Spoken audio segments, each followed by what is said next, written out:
Welcome to my fifth lecture. आपका 5वें lecture में आपका स्वागत है। तो आइए हम चलते हैं अपने 5वें लेक्चर में मैथमेटिक्स के। तो हम आज पढ़ने वाले हैं क्रैमर रूल।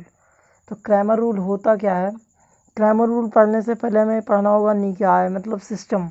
तो सिस्टम होता क्या है? मान लीजिए आपको कोई इक्वेशन दिया जाए, मान लीजिए कोई एक लीनियर इक्वेशन दिया जाए a1x plus b1y plus c1z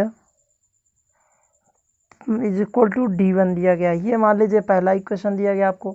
next एक इक्वेशन दिया जाए a2x plus b2y plus c2z is equal to d2 मान लिया जाए। अगर एक और इक्वेशन दे दिया जाए a3x plus b3y plus c3z is equal to d3, ऐसे ही करके आपको कई सारे इक्वेशन दिए जाए। मान लीजिए हमें यहाँ पर 3 इक्वेशन ही दिए दिए गए हैं।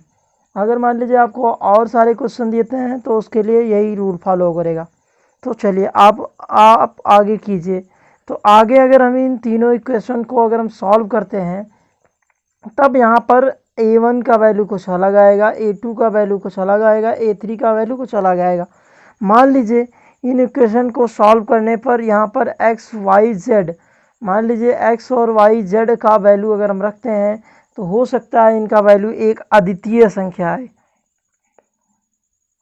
हो सकता है अद्वितीय आए, हो सकता है एक से अधिक हल आए, एक से अधिक भी हो सकता है इसका आंसर, एक से अधिक हल भी हो सकता है इनका, और हो सकता है कोई हल ना हुआ इसका।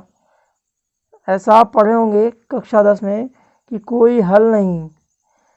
ठीक है, मान लीजिए आपको ये एक इक्वेशन का सिस्टम दिया गया था। इसके 3 तरीके से हम इसको फाइंड कर सकते हैं। या तो इसका एक आंसर आ सकता है अद्वितीय, अद्वितीय मीन्स इसका एक आंसर आएगा जिसके अलावा चाहे जो भी x का वैल्यू रखोगे इस इक्वेशन में हमेशा क्या फाइंड होगा, वही आंसर आएगा।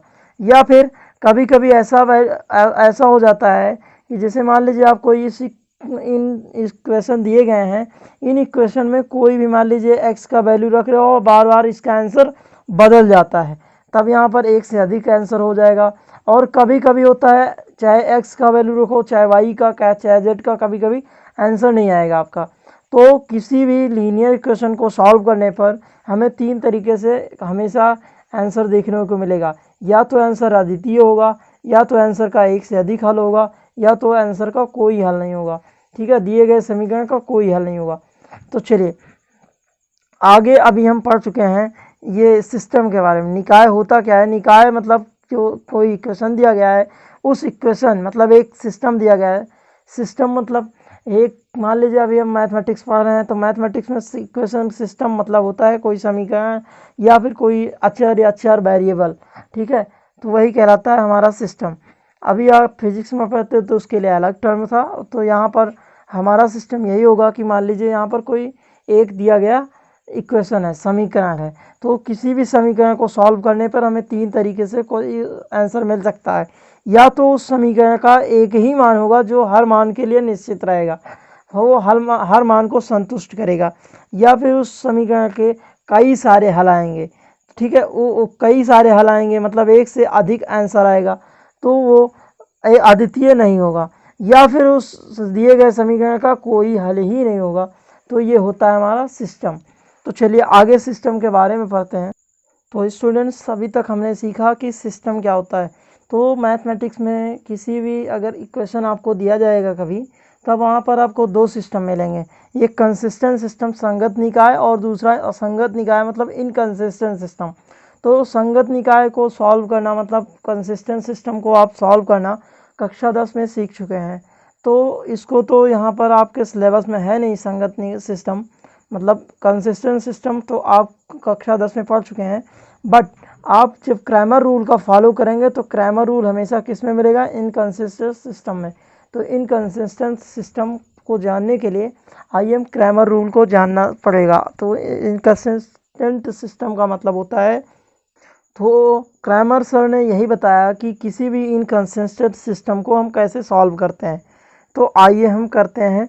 मान लीजिए आपको दिया गया है equation a1x plus b1y is equal to C1। और दिया गया है next A2x plus B2y is equal to C2। ये दोनों इक्वेशन दिए गए हैं बट लेकिन इनका कोई हल नहीं प्राप्त हो रहा है हमें। तो क्रैमर सर ने इसका सॉल्व करने का एक तरीका बताया।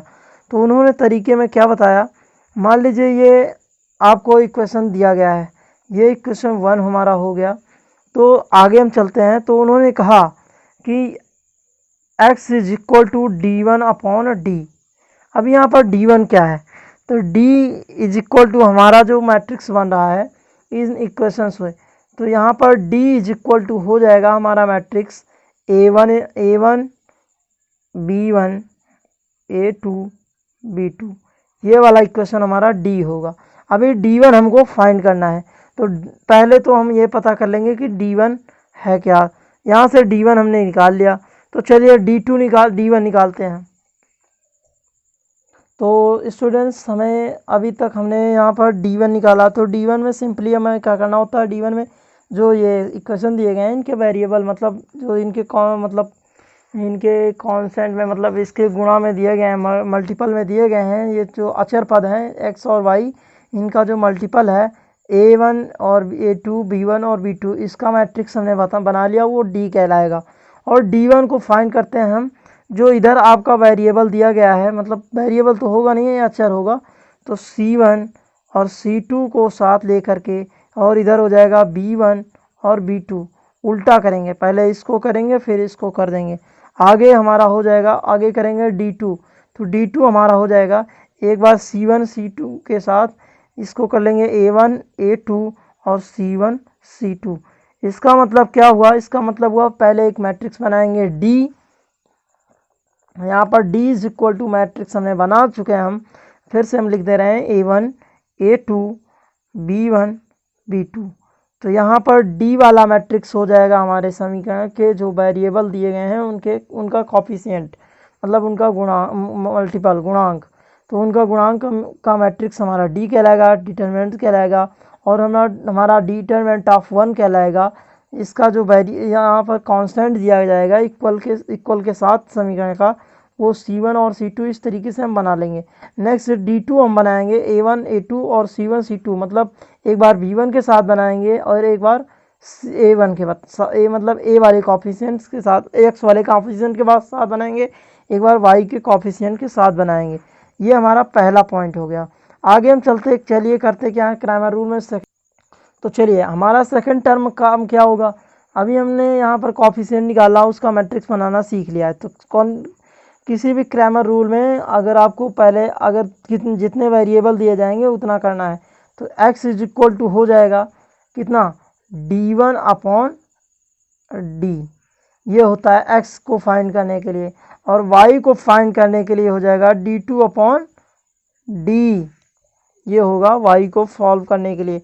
अभी हमारे 2 वेरिएबल दिए गए थे, 2 वेरिएबल मान लीजिए आपको z भी दिया गया, 3 वेरिएबल का दिया गया, तब यहाँ पर z इज इक्वल टू हो जाएगा D3 upon D। It's okay. चलिए, और जहाँ पर हमारा कंडीशन क्या होना चाहिए, कंडीशन ये होना चाहिए कि D जो हमारा है वो हमेशा कितना होना चाहिए, 0 के इक्वेट में नहीं होना चाहिए, 0 नहीं होना चाहिए। अगर 0 हो जाता है तब समीकरण सॉल्व नहीं होगा, तब उसका वैल्यू आ जाएगा हमेशा जितने भी वेरिएबल दिए गए आएंगे x y z p q r s t जितने भी होंगे वो उनका सबका वैल्यू 0 के बराबर आएगा। तो चलिए हम अपना क्रैमर रूल पर कोई क्वेश्चन सॉल्व करके देखते हैं कि क्या आता है, कैसे किया जाता है। तो मान लीजिए आपको ये इक्वेशन दिया गया है 5x - 7y + z is equal to 11, 6x - 8y - 2 is equal to -z is equal to 15, 3x + 2y - 6z is equal to 7। ये हमें एक इक्वेशन दिया गया है और ये इसको हमें फाइंड करना है, क्रैमर रूल की सहायता से हमें सॉल्व करना है। तो चलिए, तब हमको सबसे पहले सॉल्व करने के लिए आंसर करेंगे। चलिए आंसर में करेंगे सबसे पहले जो इक्वेशन दिया गया है। तो गिवन इक्वेशन इज, चलिए गिवन इक्वेशन इज, जो इक्वेशन दिया गया होगा उसको हम सेम लाइक ऐसे यहाँ पर कर लेंगे। तो 5x - 7y + z is equal to 11, 6x - 8y - z is equal to 15, 3x plus 2y minus 6z is equal to 7। ये रहे हमारे इक्वेशन, इसको हम करेंगे इक्वेशन 1 हमेशा। चलिए इन इक्वेशन 1 हमने सपोज मतलब कंसीडर कर लिया है कि ये इक्वेशन 1 है। चलिए तो क्रैमर रूल में हमें ये बताया गया, तो पहले डी हमें फाइंड करना है। तो डी इज इक्वल टू बताया गया कि जितने भी अचर पद दिए गए हैं उन सबके वेरिएबल, तो उन पहले का वेरिएबल 5 माइनस 7 1 ये हो गया, जेड का इसका 1 होगा, और इधर 6 हो जाएगा, ये माइनस 8 हो जाएगा, और इधर माइनस 1 हो जाएगा, इसका 3 हो जाएगा, इसका 2 हो जाएगा, इसका माइनस 6 हो जाएगा। ये हमें फाइंड हो चुका है डिटरमिनेंट्स मैट्रिक्स का डिटरमिनेंट, मतलब ये पहला डी हमने फाइंड कर लिया है। चलिए इसके बाद हम इसको सॉल्व कर लेते हैं। तो सॉल्व करने के लिए करते हैं क्या, R1 के अनुदिश प्रसार। चलिए R1 के अनुदिश प्रसार करते हैं। चलिए R1 के अनुदिश प्रसार हम कर रहे हैं अभी। तो R1 के अनुदिश प्रसार हमारा क्या हो जाएगा, 5 हो जाएगा। 5 लेंगे तो हमारा ये कॉलम कैंसिल है और ये रो कैंसिल, -8 मल्टीप्लाइड बाई -6 बाई -6, तो ये हो जाएगा 48। चलिए ठीक है, माइनस साइन के साथ 2 1 जा 2 हो जाएगा, और माइनस साइन के साथ प्लस हो जाएगा, ये इतना। चलिए नेक्स्ट हो जाएगा प्लस -7 है और माइनस लेते हैं तो यहाँ पर +7 हो जाएगा। +7 लेने के बाद ये कॉलम कैंसिल, ये रो कैंसिल हो जाएगा, ये हो जाएगा -36 + 3।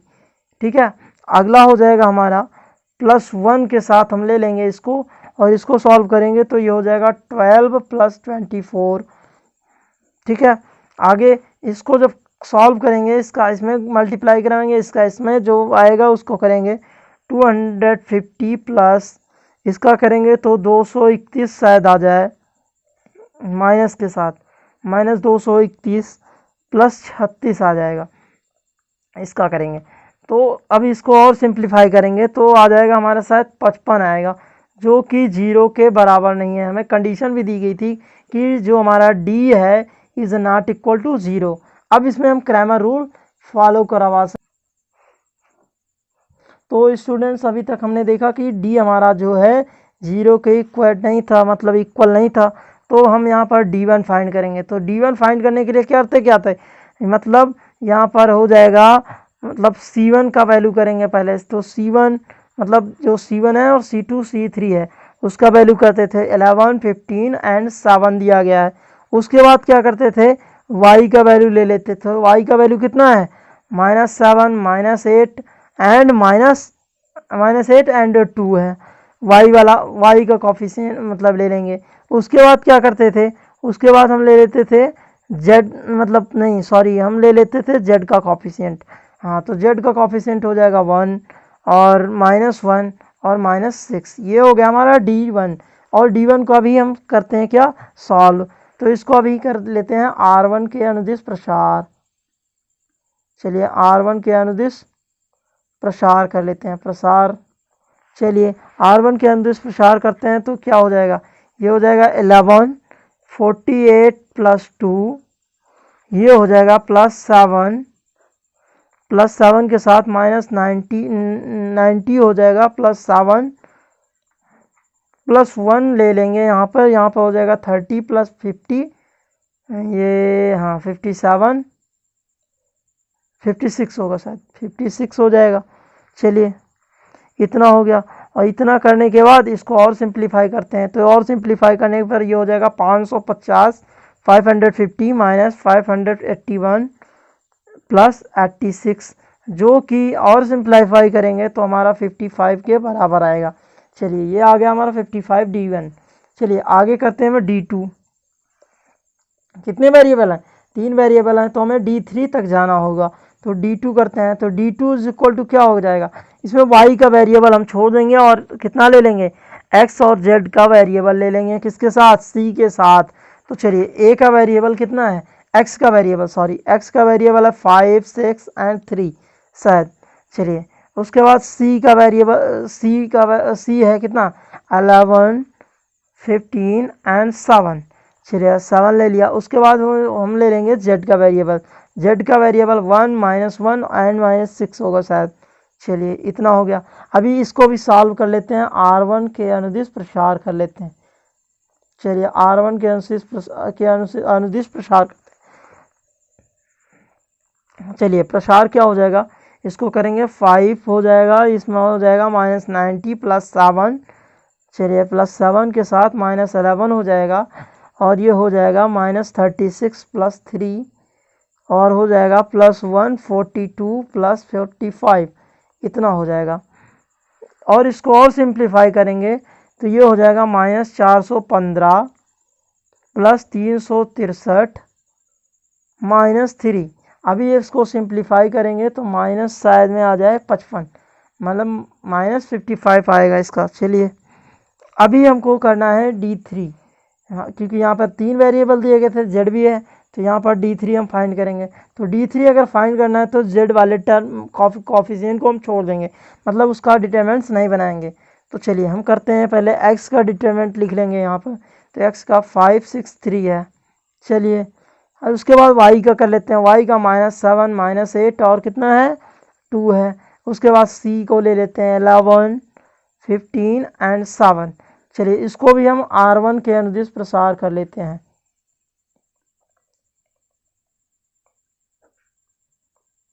चलिए R1 के अनुदिश प्रसार करते हैं।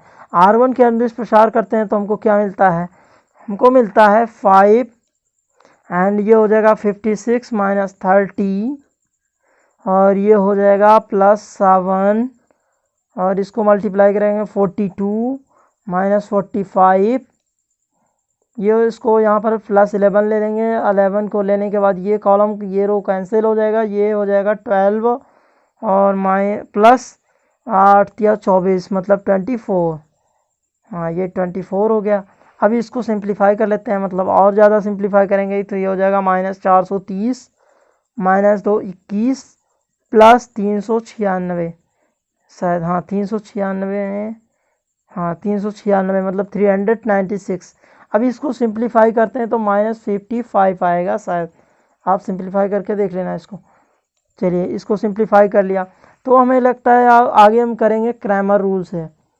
आगे यहाँ तक हमने कर लिया, तो यहाँ तक करने के बाद आगे हमें आता है क्रैमर नियम से।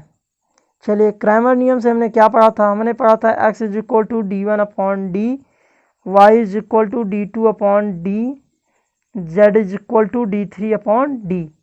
चलिए d1 का वैल्यू कितना है, x = d1 का वैल्यू है 55/55, ये हो जाएगा कट करके 1 हो जाएगा, और इसका हो जाएगा y = इसका भी 55 आया था, इसका भी 55 आया था, ये भी कट के क्या हो जाएगा -1 हो जाएगा, शायद ये -1 होगा क्योंकि -55 में आया था आपका।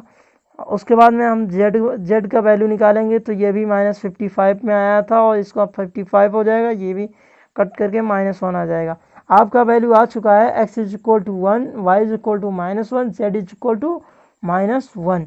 आप यहाँ पर सॉल्व कर चुके हैं इस दिए गए इक्वेशन को। तो जैसा आप देख सकते हैं क्रैमर रूल से हम किसी भी इनकंसिस्टेंट सिस्टम को, मतलब इनकंसिस्टेंट दिए गए इक्वेशन को कैसे सॉल्व करते हैं। तो चलिए आगे